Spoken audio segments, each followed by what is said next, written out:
पाठ से बच्चे जनसंचार माध्यम के विभिन्न साधनों और उनकी उपयोगिता को जानकारी हासिल करेंगे। इस पाठ से बच्चे जनसंचार माध्यम के विभिन्न सामग्री विभिन्न साधनों मतलब विभिन्न के किस किस प्रकार का जनसंचार माध्यम होता है उसके बारे में जानकारी हासिल करेंगे। तो चलो स्टार्ट करते हैं। जनसंचार माध्यम। वैज्ञानिकों ने अद्भुत साधनों का आविष्कार किया है। वैज्ञानिक मतलब साइंटिस्ट लोग ने बहुत सारे ये अद्भुत साधना मतलब ये डिस्कवर किया है। बहुत सारे न्यू थिंग्स सब डिस्कवर किए हैं। इन साधनों से हमें अनेक लाभ होते हैं।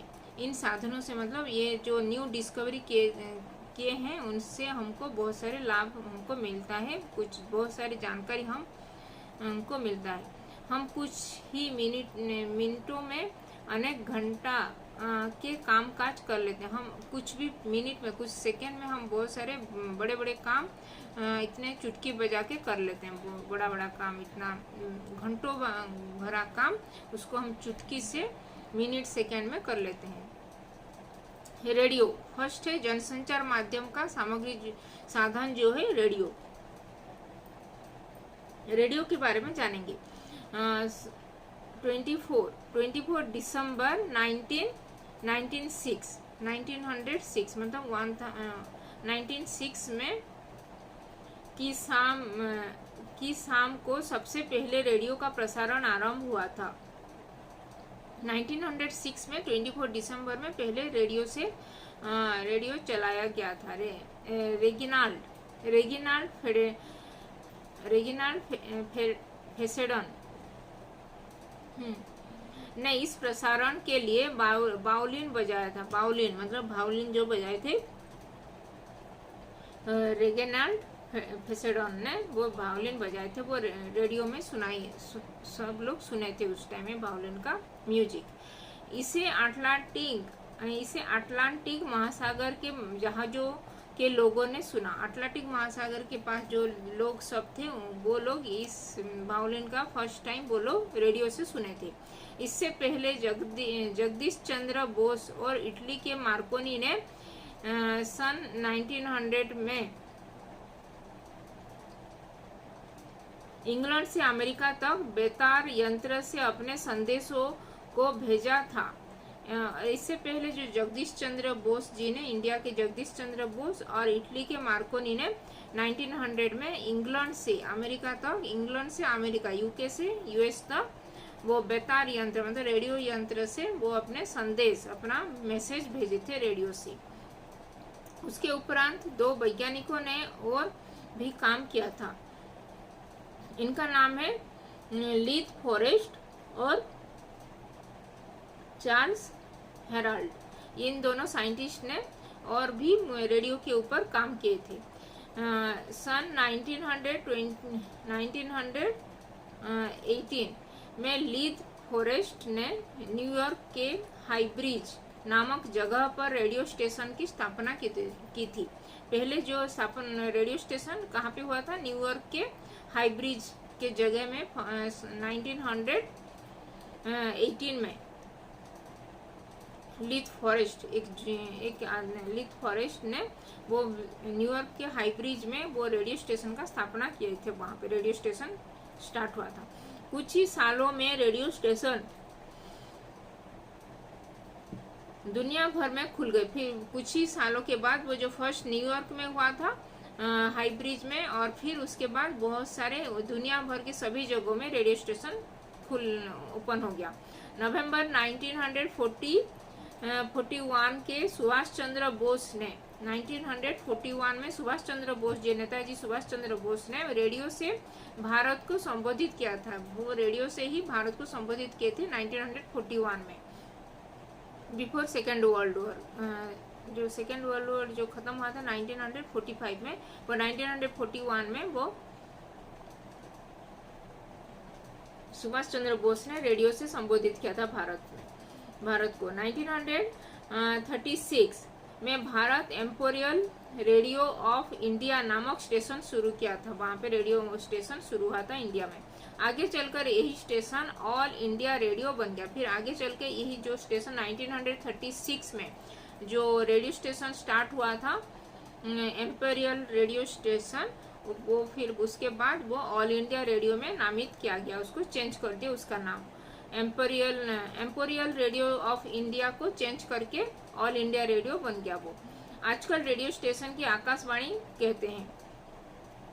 आजकल सब लोग रेडियो स्टेशन को आकाशवाणी, सब लोग कहते हैं उसको, आकाशवाणी में नामित हुआ है तो ये था रेडियो के बारे में जानकारी। अभी मुद्रण मतलब ये जो प्रिंटिंग, उसके बारे में जानेंगे। आजकल छपाई का व्यापक उपयोग हो रहा है, बहुत सारे प्रिंटिंग, छपाई मतलब प्रिंटिंग सब लोग बहुत सारे हो रहे हैं। कहा जाता है कि इस तकनीकी का जन्म पूर्वी एशिया में हुआ था। पूर्वी एशिया मतलब ईस्ट एशिया में फर्स्ट टाइम वो प्रिंटिंग हुआ था। कागज और कपड़े पर छपाई करने की कोशिश हुई थी। पेपर में भी प्रिंटिंग हुआ था, फिर वो ये कपड़े मतलब क्लोथ्स, फैब्रिक में भी प्रिंटिंग हुआ था ईस्ट एशिया में फर्स्ट टाइम। चीन देश के हान नायक राजवंशों ने कागज पर छपाई का आरंभ किया था। चीन में पहले, चाइना में ये हान राजवंश, हान जो डायनेस्टी था वहाँ पे पहले वो लोग कागज मतलब पेपर में प्रिंटिंग किए थे, स्टार्ट किए थे। 7वीं सदी तक मुद्रण का उदाहरण चीन का ही मिलता है। 7th सेंचुरी में, 7वीं 17th सेंचुरी में भी वो मुद्रण प्रिंटिंग का ही चाइना में ही स्टार्ट हुआ था फर्स्ट टाइम। 9वीं और 10वीं सदी में मतलब 19 और 10वीं मतलब 100th सेंचुरी में, 9वीं 19th सेंचुरी में, 9th सेंचुरी और 10th सेंचुरी में तब वो इस तकनीक की वृद्धि फिर हो गया था। फिर 1300 में, पहले 1300 में यूरोप में कपड़ों पर छपाई हो रही थी। कपड़ों पर मतलब फैब्रिक्स में वो लोग प्रिंटिंग कर रहे थे यूरोप में 1300 में। फिर इसे धार्मिक कारणों के लिए किया जाता था। इसको पहले धार्मिक रिलीजियस वो के लिए, काम के लिए किया जाता था उस टाइम में। फिर 1400 तक कागज का संशोधन हुआ था, उस पर मुद्रण आसानी से होने लगा। फिर 1425 तक इसका बहुमुखी विकास हुआ था। फिर 1425 में फिर समाचार पत्र पत्रिकाएं इस माध्यम के प्रमुख अंग है। ये था प्रिंटिंग मतलब मुद्रण का बारे में। फिर अभी टेलीविजन के बारे में जानेंगे।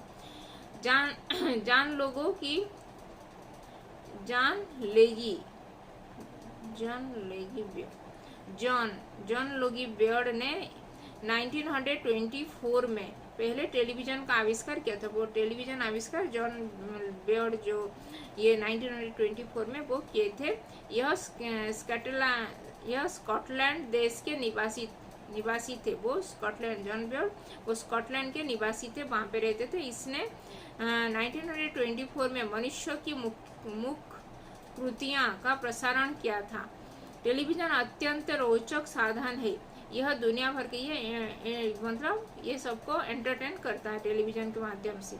टेलीविजन अत्यंत रोचक साधन है। यह दुनिया भर के किसी भी वस्तु, व्यक्ति या जगह का हुबहू दिखाता है। जैसे वो दिखते हैं, हम जैसे रियल में हम पास ही उसको देख रहे हैं, जैसे टेलीविजन में हम उसको देख पाते हैं।